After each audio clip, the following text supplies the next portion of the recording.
It is my pleasure to open up the afternoon session of this really excellent conference by introducing Dr. Cordula Dick-Muehlke and her panel of experts. Dr. Cordula has been highly regarded as a thought leader in dementia care for over 20 years. She earned master's degrees in both counseling psychology and theology before going on to earn a doctorate in clinical psychology. Cordula has held academic and leadership roles at the county and statewide levels in adult day health care and at UC Irvine, which included acting as president of the California Association of Adult Day Services and as chair of the Alzheimer's Advisory Committee for the California Department of Health and Human Services. Raised working on a small chicken farm in a rural area outside of Oregon City, where her chores included re-roofing the family home, Cordula marries her down-to-earth, practical approach with her academic credentials to instruct professional and family caregivers in the best practices for enhancing the lives of the people we serve living with dementia. We're very pleased to again welcome Dr. Cordula Dick-Muehlke and her panel of experts who so willingly and generously share their experiences of living with cognitive impairments. Please welcome Dr. Cordula.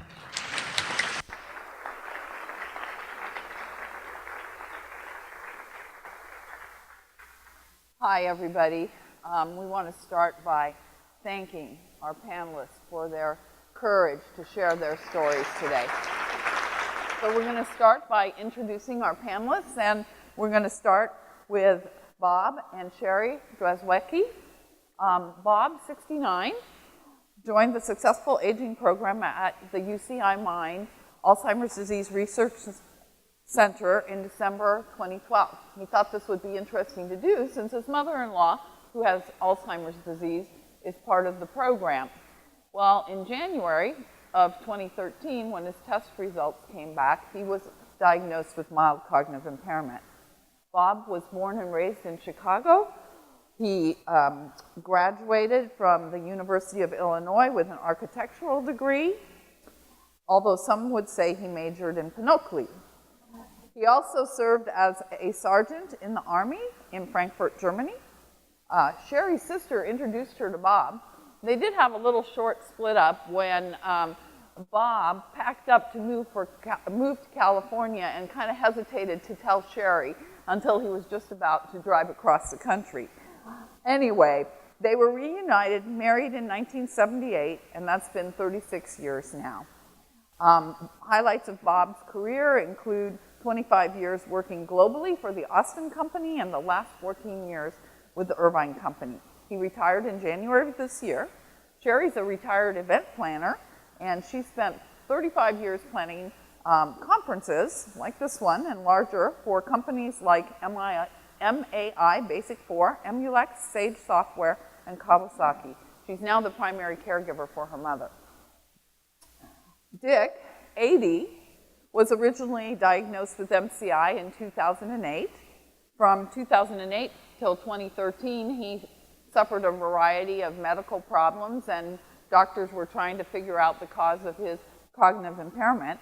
Actually, after Levon came to one of our UCI MIND Family Education Series sessions, she decided to take Dick to the Alzheimer's Disease Research Center, where he was diagnosed with MCI in 2013. He was born and raised in Santa Ana, and the couple met each other in the 6th grade and started going steady their freshman year of high school. They married in 1956 and have 3 living children, 8 grandchildren, and 2 great-grandchildren. After graduating from UC Berkeley with a degree in economics, Dick expected to go in the Navy, but his draft status changed, so instead he went into training with Security Bank. He spent 42 years in banking. He helped to open El Dorado Bank in Tustin and founded Downey Bank, a national bank in Downey. Levon trained as a dental hygienist at UCSF and practiced for 40 years. As you'll hear today, Dick is an avid bridge player and they're very active in their church where Levon teaches English as a second language.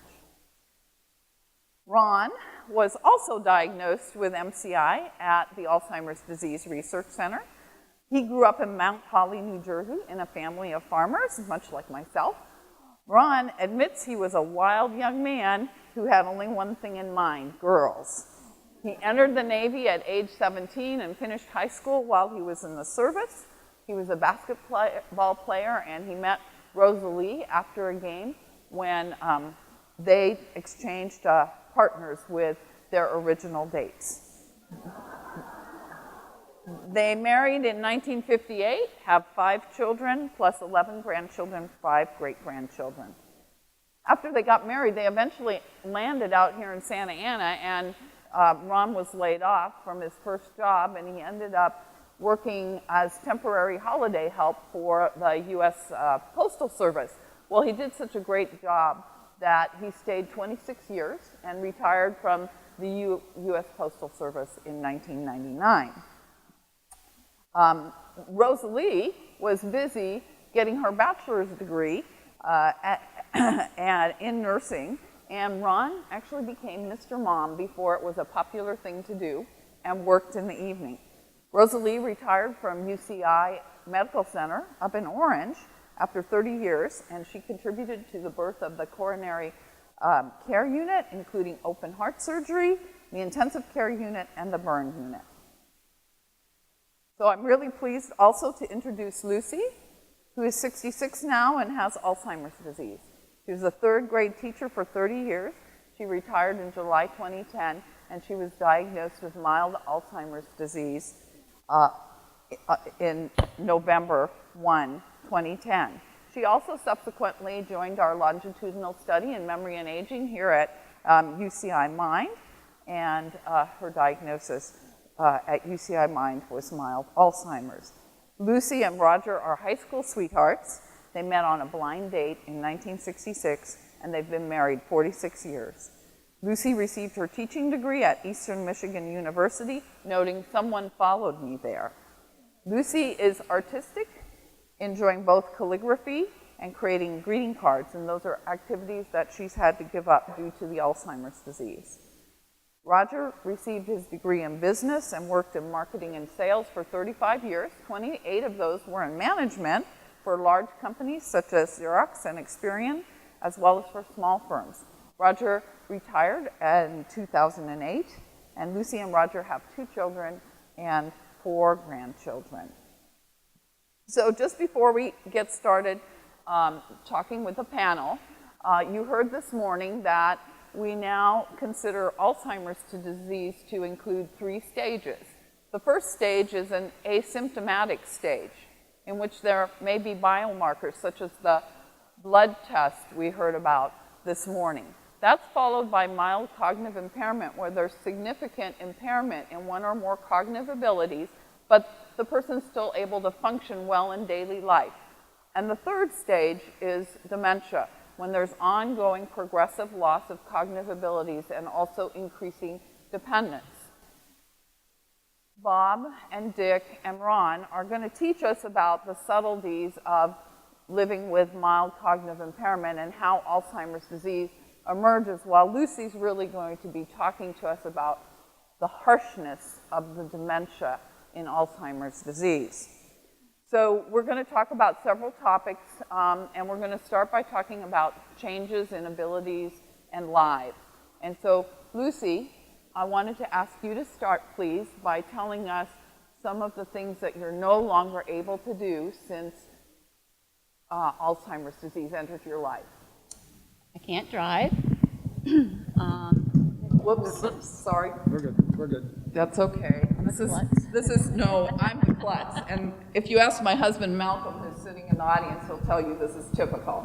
So, Okay. Lean forward. Okay. things that you can no longer do. I don't drive. Uh-huh. Actually, watching TV, I can't remember what the TV's, what we're watching in it. Gosh, I get lost everywhere. What else? What's happened to your hobbies? Oh, I lost all of that. I used to make greeting cards and do calligraphy, really fancy writing, and I can no longer do that because I can't really read and do anything like that. Yeah. Tell me a little bit about how it started at school, what you first noticed. I was a third grade teacher, and my last year of teaching, I knew my students, but I couldn't, like that, say their name. So I had to leave name tags on the name tags on their desks to make sure I was talking to that right student. I knew them, and I knew them very well, but I just couldn't, like that. And then, so that was my last year of teaching, and then after I got out of that year, then the car went. I couldn't start driving anymore because I lost that. So. Yeah. Tell us about some of the things you do at home still. Still? Okay. I can run upstairs and downstairs to get anything that Roger needs because I can still run.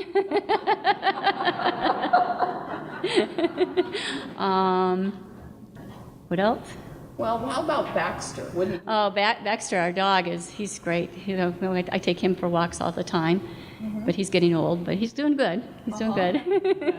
Yeah. Roger keeps giving him treats, so he keeps good. And you're doing something wonderful today by participating in this panel. That's something you can still do as well. Yeah.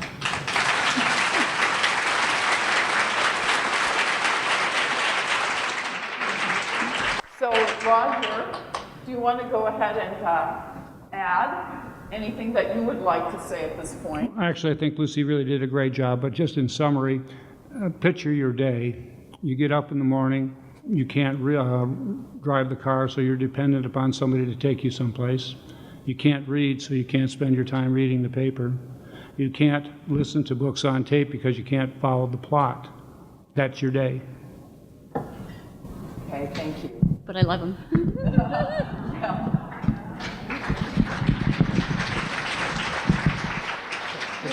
He's a great guy. Yep, he is.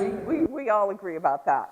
So now we're going to move on and talk to Dick, Ron, and Bob, whose stories, as I mentioned, express some of the subtleties of how cognitive impairment emerges. So, Dick, I'm going to start with you, and could you tell us a little bit about some of the changes you've experienced?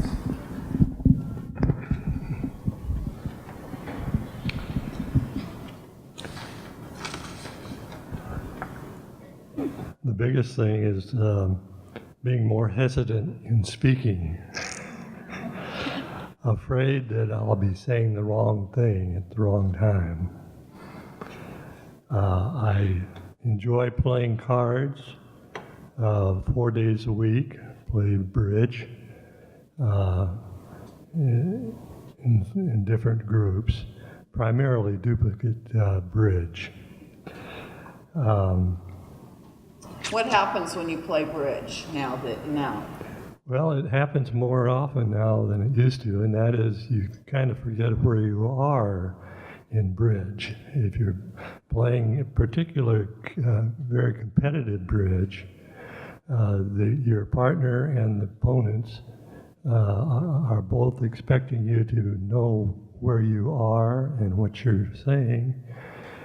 But I get to a point where really at the end of the table or at the end of the contract, I forget what we're playing. Are we playing in hearts? Are we playing in spades? Or no trump? Or, where are we? And so it becomes very awkward, particularly when you're playing with experts. And the duplicate bridge world consists of a lot of experts. There should be a lot of bridge players out there. So I'm going to turn it over to Levon, but wouldn't you say that Dick can still express himself pretty well?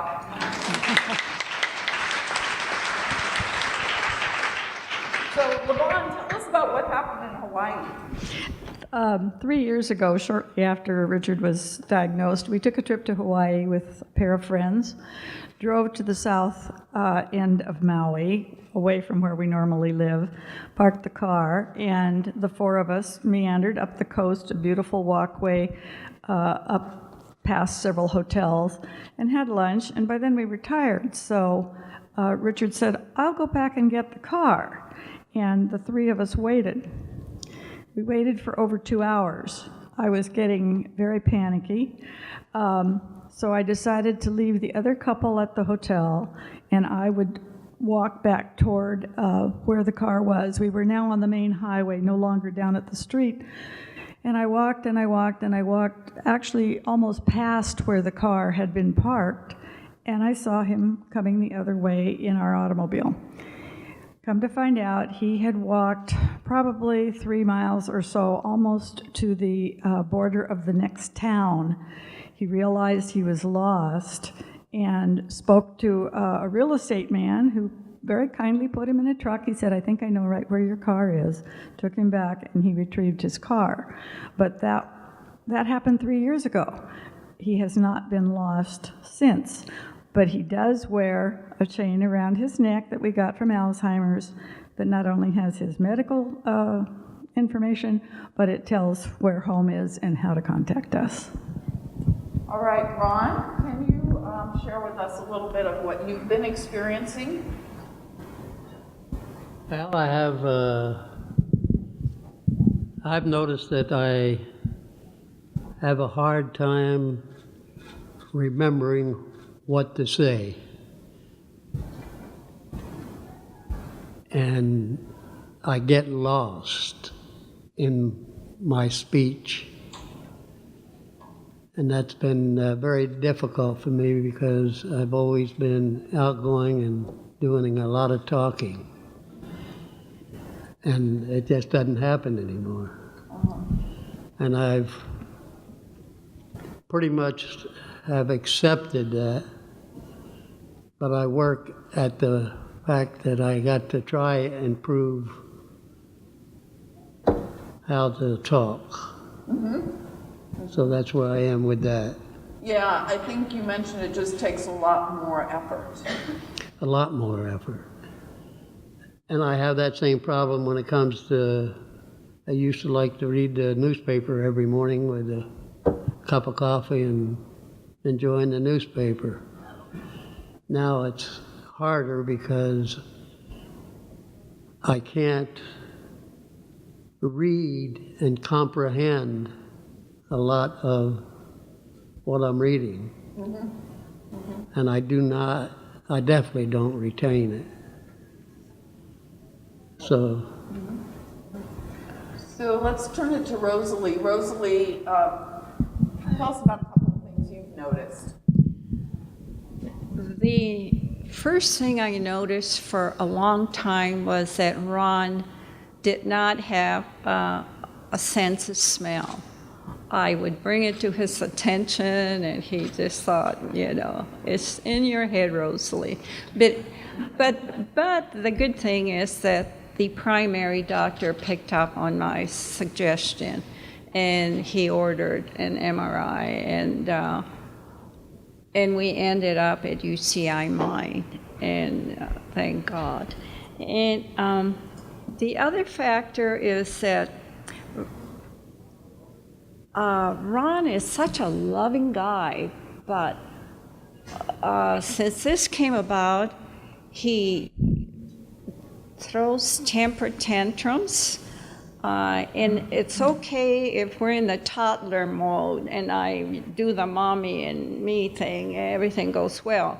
But if I step it up to the wife level, and he gets very aggressive and short-tempered. And then by that, I feel super guilty because I know he doesn't do it intentionally. So I just have to learn to be patient with him. And so, Rosalie, I think one of the things we want to remind the audience is that we never want to treat anyone with mild cognitive impairment or with Alzheimer's disease like a child. However, it can also feel normal to experience that sense of having to take more responsibility or maybe slow ourselves down a little bit. So, Bob, we're going to come down here and tell me about what you've been up to and experiencing. I guess what I've been experiencing is remembering, let me go back a little bit. I've been in the program now for 2 years, and going through the programming, the testing, what I've been experiencing is that remembering short stories. So going through the program and going through like a 3-minute short story, remembering the details 10, 15 minutes later of that short story, it's maybe 10% of the details I can remember. The other side is that on my visual aspect of it, being involved in the design industry for a while, the visual side hasn't been impaired that much. It's going through the photographic testing. If I can recall, I can remember 80 or 90% of the individual photographs that have been given to me that I can review 15, 20 minutes later. So I guess that's a good thing. That's a good thing. And like what's been said earlier is I grasp for words at times. It's difficult for me to find the specific word, and I hesitate and I hunt for a word, and I may try and fill it in with something else. So how about we turn it over to Sherry? Oh, okay. Yeah, so why don't you add to that, Sherry? Well, a couple years before he was diagnosed, I started noticing that he would ask me, we'd go to a restaurant we'd gone to for years, and he'd say, "Where was that restaurant again?" Or I'd say, "What street are you going to take?" And he'd tell me the street, and then he'd almost go right by the street. Also multitasking. If we were sitting in our office like we do every morning checking our emails, if I got a phone call and I started talking, I'd hear him go, he'd get real irritated because it's hard for him to focus.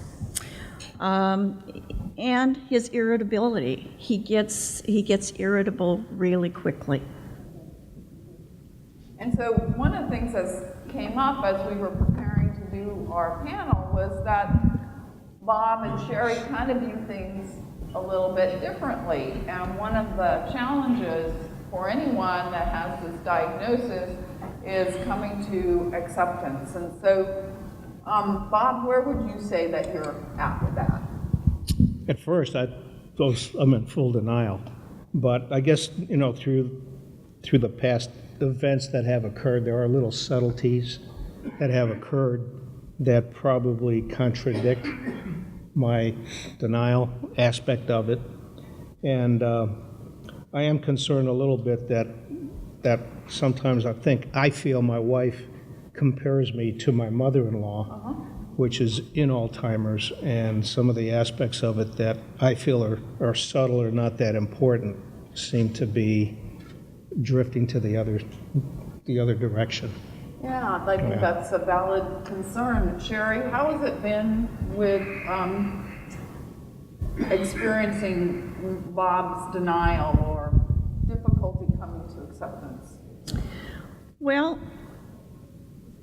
it's hard when he denies having mild cognitive impairment, or if I say something like, "Oh, Bob, you're scaring me," he'll say something. Because I've gone to so many, since my mother was diagnosed with Alzheimer's, I've gone to so many conferences and classes and seminars, and he's taken some himself before he was diagnosed. And I do this so that I can help my mother, and if the disease progresses, so that I can help Bob. And sometimes I don't think he realizes this. I think he thinks I'm just being hard on him, and it makes me feel bad. Yeah, and thanks for sharing so openly about sort of the tension that comes up about Bob's Bob's difficulties. So Dick, how do you view your diagnosis? Well, Just turn it this way. Go ahead. I think it'll be all right. You just go ahead. thank you. In the recent years, I've been ill a lot, and I've taken a lot of duties that I normally would do, like paying bills and doing the taxes, making the investments, and I've turned all that stuff over to Levon as my caregiver. It seems to work pretty good.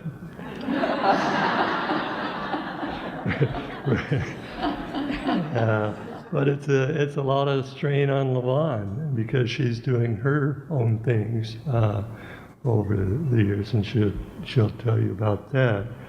But it was a big change for me as far as being actively involved in running the household. And she does it all. She's my caregiver, and I love her, and she's my best friend. That's wonderful.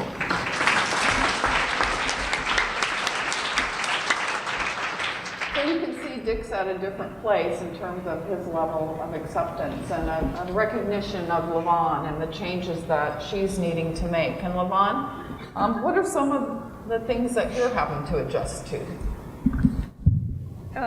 He mentioned most of them, doing things like taxes and all. I take on more responsibility as time goes on, and along with that, part and parcel of that is then I have to give up some responsibilities of things I've had, because I've been very active, held lots of offices, been in lots of organizations, and I recognize that as time goes on, I will gradually step away from those things, and in turn I will substitute doing more around the house. But that's something we have recognized for 5 years, and we're very fortunate in that it has not been a fast progression. Yeah, but that's always there in the back of your head. But it's always there, yeah. Ron, your faith has helped you a lot in terms of coming to acceptance. I'm going to stand on this side of you. Can you tell the audience a little bit about your talks with God? Well, I talk with him every night. And when I first found out what was going on with my Alzheimer's, I told him that I knew this was going to happen to me, because on my mother's side, her 2 younger sisters had Alzheimer's. And sure enough, here it is. So I asked him, why? And the answer I keep getting back is, because I think you can handle it. So that's what I'm trying to do with my life to this point. And I hope I can continue. Yeah, and Ron, can you tell the audience a little bit as well about the importance of compassion in your life? Being compassionate with yourself. Trying to get myself to understand really what's going on, I guess. I guess that's the only compassion that I have with it. Yeah, one of the things that you talked about when we were together was that you hope that as the disease advances, that you're going to be compassionate with yourself. Yeah, I hope so. Definitely. So I think, again, this important process of how do we come to acceptance, and for Ron, his faith and talks with God have been a big part of that. And Rosalie, so where are you in terms of moving towards acceptance or some form of that? I still have a long ways to go. Hey, Mike. I still have a long ways to go. I find myself very busy, which I am, but too busy to attend the support groups. And the worst part is I know it's going to help me, because just being with a small group, I have been really uplifted, especially with Lucy. I feel that even before all this came about, my favorite thing to do is to read, and I'm always saying, oh God, please don't take my sight away because I have glaucoma. And listening to Lucy, school teacher, she can't read, she can't do this, and I thought, oh my God, I have no room to complain. So Lucy's my little hero here. Yeah. Yeah, and I think what's interesting, you know, when we were talking to Bob and Sherry, Bob's the one that's having a little more difficulty accepting it, and Sherry gets it, but the opposite is happening here. Ron has come much more to terms with where he's at than Rosalie at this point. So, Lucy, I'm going to come and talk with you a little bit, and you have just done such an amazing job accepting the changes in your life. And I just want to ask you, how do you feel about your Alzheimer's disease now? I have it, but it's not stopping us from doing anything. Uh-huh. I mean, we go on trips, and I still see my girlfriends and stuff like that. Uh-huh. And so you and Roger have really tried to stay positive. Yeah. Oh, yeah. We keep going. We're ever ready batteries. And could you tell the audience a little bit about going to daycare? Oh, I go to a daycare 2 days a week now. But it's really nice because other people are there with Alzheimer's, or I think other diseases or impairments, and it's actually pretty good. It's people to talk to and just get acquainted with, and you don't feel like you have to keep up with the Joneses or anything like that. You're just there being people. Uh-huh. You know, Just so being I like it. Yeah. And what's Roger up to while you're doing that? I hope he's playing golf. That's one of the reasons you go, isn't it? Isn't it? Yeah. It is, I know that. And so, Roger, the losses have really been hard on Lucy. Can you talk a little bit about the use of an antidepressant? Yes, probably 18 or 20 months ago, we were in tears pretty close to every day with all the frustrations that we've already discussed with you. But she was put on an antidepressant by her doctor, and we went from tears every day to tears maybe every 2 weeks or even 3 weeks. And I call it the happy pill, and it's about the size of a piece of rice. And I'm always amazed at how much matters. It makes a difference. So I would just say that if you have somebody that you're working with that might be depressed, seek some help, because there's other solutions. So now can you talk a little bit about that mantra that you've developed to help you and Lucy kind of come to terms with it and stay on board with the positive program? Yeah. When you're in sales and marketing for 35 years, as I was, you need to always be positive. You can't sell or market something if you got a smirk on your face. You have to have a smile, and you have to have a positive attitude. And when we were diagnosed in November of 2010, and shortly after that we started thinking about how we're going to handle this, we came up with something that I call the 4 C's. We didn't cause it. We didn't abuse our bodies. We can't control it. There aren't pills out there that make it go away. We can't cure it. That's up to the people in this audience to find a solution. But what we can do is we can choose to have a good day, and that's what we do.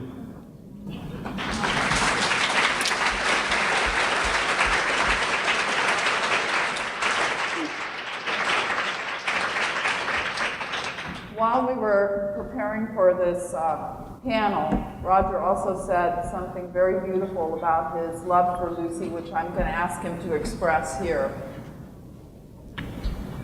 You can love someone and you can be in love with someone. I might love a few people in this audience, but I'm in love with Lucy, and that's different.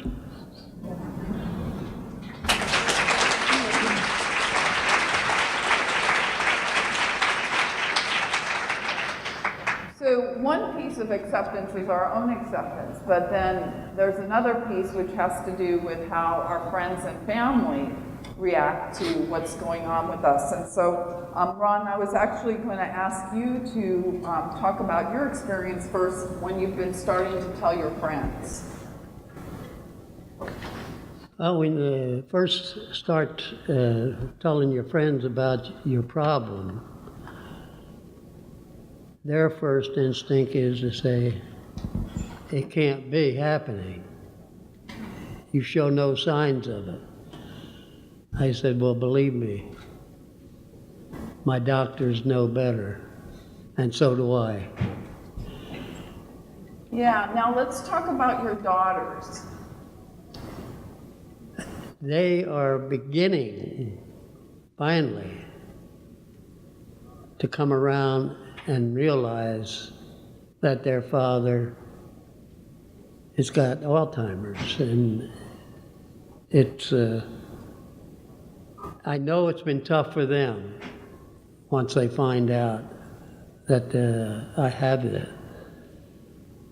but I think it's also made them feel more at ease being around me. And you said that you understood why they were avoiding it. Yeah, I understand it. Because I feel they knew the stories about my aunts. Mm-hmm. And now that I have it, they're looking at the cold, hard facts. Mm-hmm. That they may come down with it. Not all of them, but one or two of them or whatever.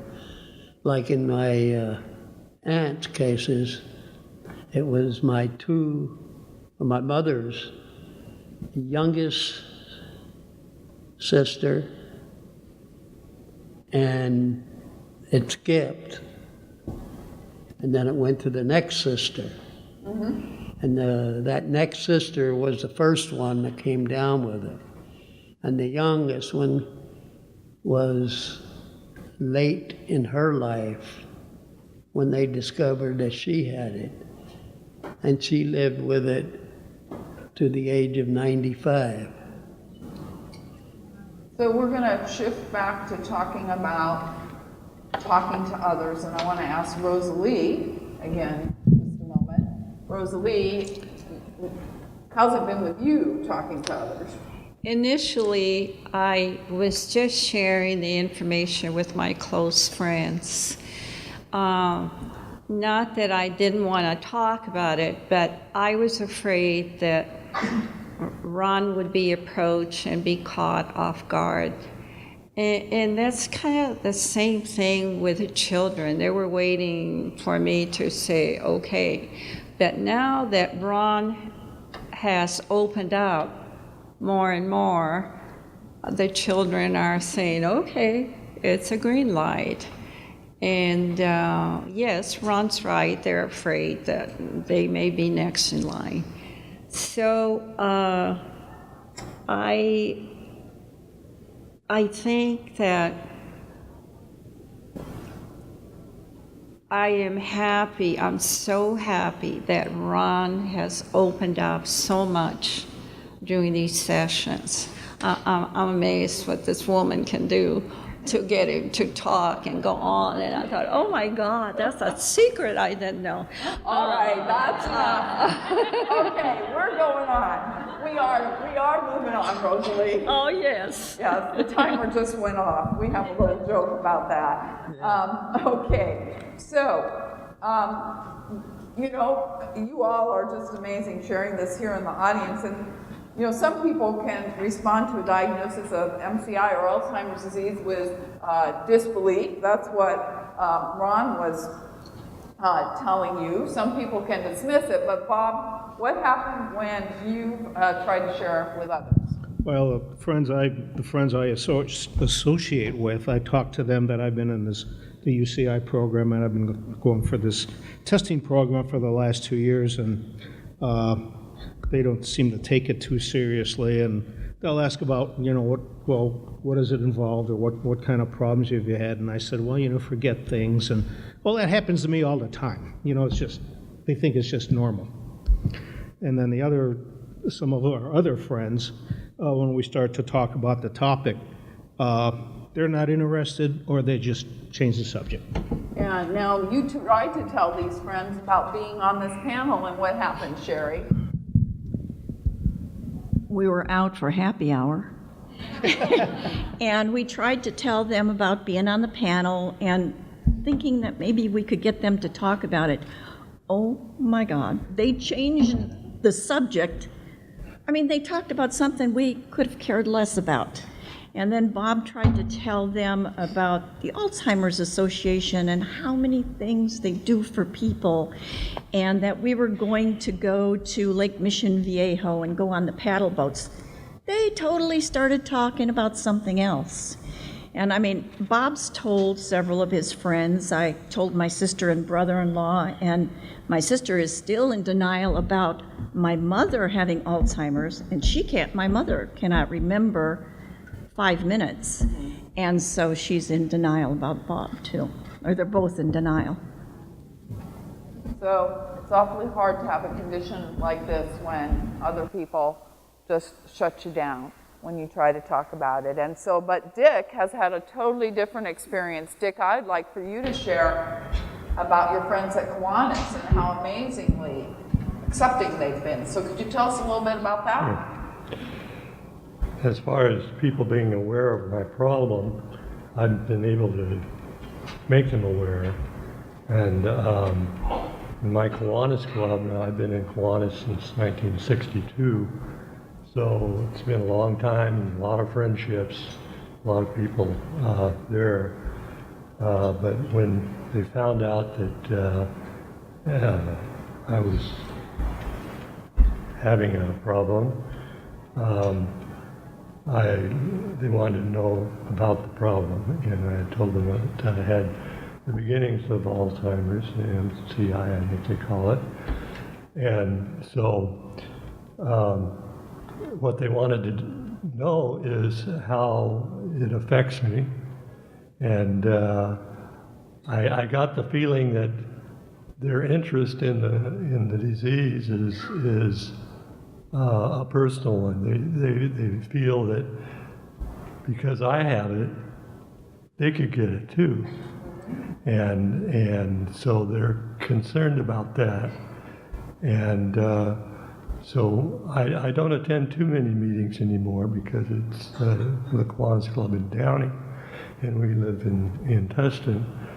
But I occasionally get a telephone call from someone to encourage me to come to a meeting or something like that. So they're still interested in my thoughts and my health and this type of thing. But in that first meeting, there were about 7 or 8 of my friends. They all surrounded me and wanted to know how it was going, how it was affecting me, and they're just very good friends and continue to be. Yeah. Now, I want you to tell the audience a real interesting story. The other day, Yvonne went out shopping, and she left her purse in the shopping cart. So this is kind of a long story, but we're going to cut to the chase because ultimately, purse got turned in, the Tustin police got hold of the purse, and then they came to deliver the purse. So you take the story from there. Well, she was out of the house. She hadn't come home yet. And so the doorbell rang, and my dog Benji, when that happens, he invites the people to come in or go away or something. Anyway, he's right there investigating. So I opened the door, and here these two policemen were. They had their big van out in front, and they said, we have your wife's purse. And I said, oh, my caregiver. And they said, oh? And I said, yeah, I see it, and I've got this tag. She takes care of me. And you have her purse? I said, well, and we can't give it to you. You can't give it to me. No, she's your caregiver. And so, well, okay, I'll let her know you got it. So in a half an hour or so, she came back and went down to the police station, and I think she spent about an hour back down there. Signing for everything. Signing for everything. You know, on the one hand, you can appreciate the policeman's caution, but on the other hand, once he said he had a caregiver, there were certain assumptions that were made about his abilities. And, you know, you need to think about making those kinds of assumptions when, as you can see, Dick's a very capable person, even though he has a diagnosis of mild cognitive impairment. Now, Levant, talk about your interactions with your PCP. We lived in Downey at the time the original diagnosis was made, and subsequently my husband's health problems caused us to go to St. Joe's. We're natives of Santa Ana, so we're familiar with this area, and we had to get a new primary care physician at that time. And he, of course, was aware that Richard had this MCI diagnosis. I made him aware of it. And I took it upon myself, I guess, to go in with my husband when he was seeing the physician each time. And that was very necessary for 6 months to a year because I was giving injections and so forth and so on. His health has improved. And now I'm at a point where I've actually said something to the physician that tried to diplomatically make the suggestion that when we visit the doctor should address his questions to my husband because he's continuing to address them to me. I would step in and correct my husband if he said something I didn't feel was right, but I think it's important for the physicians to continue to ask the questions of the patient. So now we're going to shift gears a little bit because as cognitive impairment progresses, as it has for Lucy, it can really be challenging to maintain friendships. So Lucy, could you say a little bit about how has the Alzheimer's disease affected your friendships? Oh, I have only a few friends that call me regularly and see what's going on, and will go out to lunch with me or something. Take me out to lunch. I pay. they drive. I pay. That works good. No, I'm limited now on girlfriends. Yeah. So I think it'll be interesting for the audience to hear what happens with your girlfriends and you're trying to chit chat with them. What happens?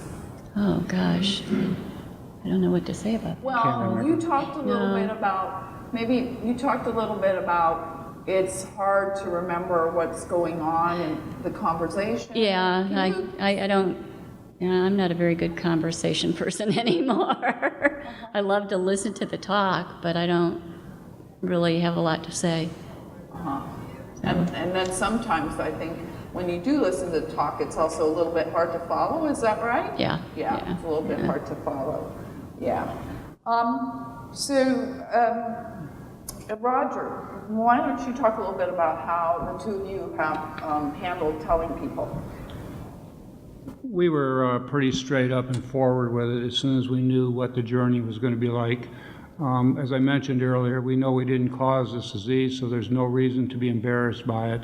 So we spent a couple days just gathering our thoughts, brought our immediate family into it, and then brought all of our friends into it as quickly as possible, because the real answer is that your friends can be a lot of help.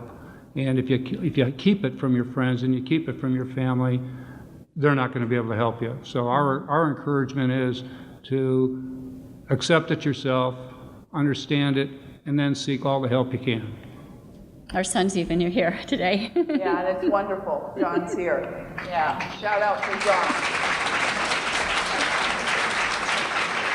We won't tell your boss. And isn't Mom doing well? Yeah. All right. Okay. Roger, so how did your friends take the news? I would say that most were very, very accepting. I think the thing that has happened over time and what this disease does is it you kind of peel out the true friends versus the wannabe friends. Many of our friends we used to see almost monthly, or not many, but a few of our friends we used to see almost monthly. We seldom see them anymore, and only usually at our own invitation. Others who we may have only seen once or twice a year have really stepped up, and they're planning things to get together. And at Lucy's stage, it's difficult because she needs some guidance at times. And these people have said, hey, we'll help you, Roger. Let's go on out and have dinner, or let's go to the park, or let's do whatever the thought might be. So it's, not unlike some of the panel members. There's those who step up to the bar, if you will, and then there's those who dig their head in the sand and hope that it'll go away. Yeah, also just mention another dynamic that happens as cognitive impairment progresses is this issue of concern about creating a burden for your friends. Yeah. Yeah. What has happened, and I'm only aware of one occasion, but it frightens people. On an occasion, a lady took Lucy with her to go do some shopping. The lady went into the dressing room to try on the outfit, whatever it might have been, and Lucy, I'll use the word wander, but all she wanted to do is go look at some other dresses or go look at some shoes or whatever else. And this woman came out and did not see Lucy. Lucy's not the tallest person, so she was not able to find Lucy in the store, and that panicked her. And recognizing she had responsibility because she had taken Lucy with her, and that frightens some of our friends because they know that when they're out, and what we're seeing now is I call it the tag team. Two or three of her girlfriends will invite her out. Not often anymore does just one girlfriend invite her out. So that's just another change that you need to be ready for. So Lucy, you looked in your eyes like you wanted to add something. Did you want to add anything to what Roger said? Or No. Did he do okay? Yeah, he did good. Okay. He did All right. Just checking it out. Oh, he's okay. We don't have too much time left, but we wanted to just mention a couple of other things about coping. And so, Bob, you and Sherry seem to be particularly aware of doing things now. That's right. We, being involved with the panel members here for a little bit of time here, I guess the hardest thing is to trying to cope with is you're not knowing what's going to happen in the future, what the time frame is, or how it's going to impact your life. And so what we're doing is we're doing all the things we can with our health, and we're doing our bucket list of items. Yeah, and Sherry, what would you add to that? Only that I pray every night to the good Lord that He gives me good health, the strength, and especially the patience to care for both my mother and Bob should his disease progress. Yeah. And Dick, you are really focused on enjoying life as well. Yes, I am. You want to say anything about that? Well, I think I've used my time, but I enjoy life. I enjoy the friendships that I have. I continue to go to church. I play bridge. I'm around people. I'm in Kiwanis. I enjoy good music, and I exercise daily by taking my dog Benji on a walk. He's a small dog, and he moves real fast. Okay, and what about you and God? We have a continuing relationship, and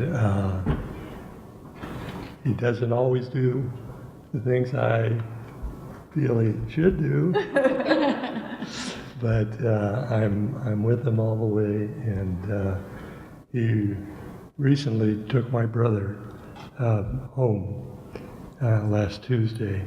He was 81 and had a heart problem. And so you're always faced with those types of concerns, and you hope that God is there for you.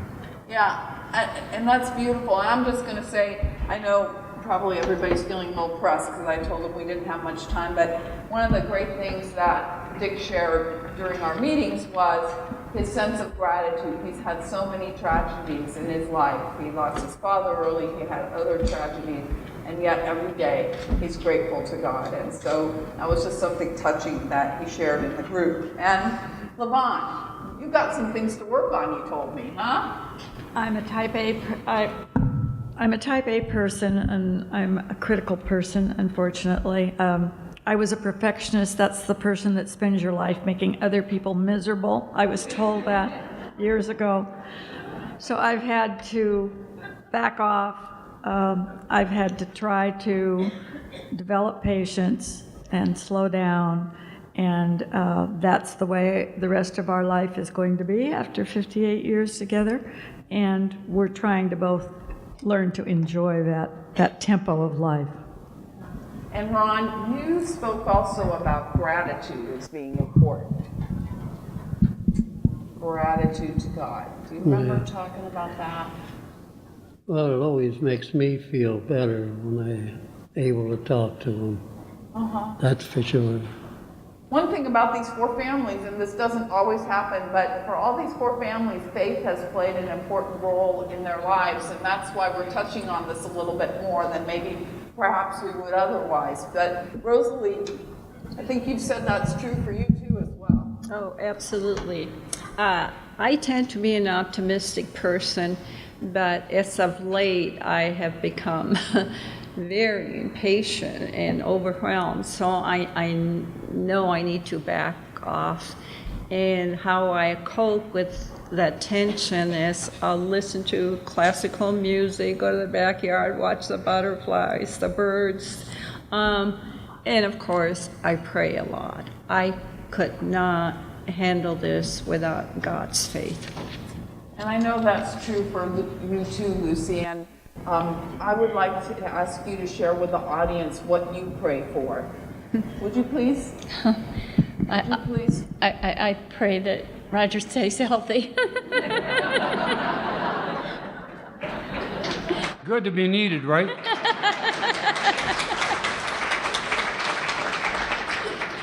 I think that was very touching to me because Lucy's very aware of how much she needs Roger. And that is something that is so changed. I mean, she told me one day that, you know, if I don't have Roger on my hand, then I feel lost in the world. So we pray that you stay well too, Roger. He is. He's my son's here too.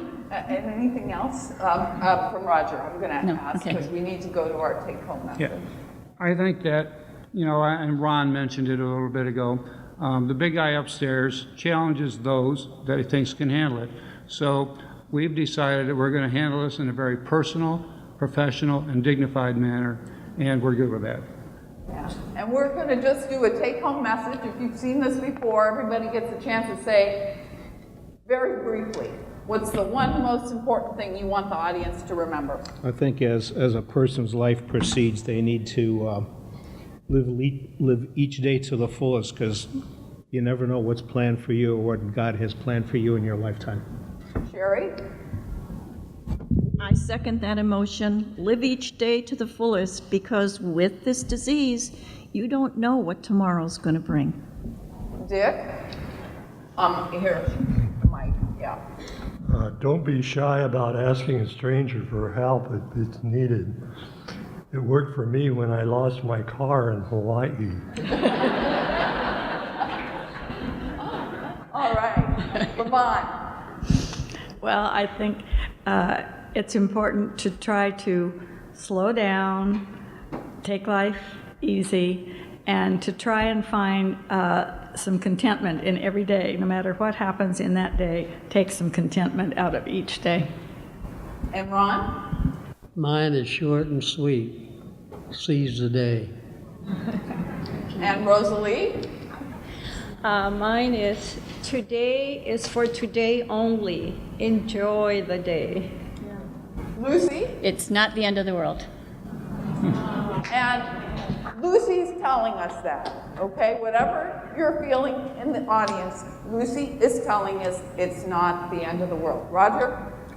Alzheimer's, I used to think was an old person's disease, but at 62 when she was diagnosed, it's not an old person's disease. All right, let's thank our panelists, our amazing panelists.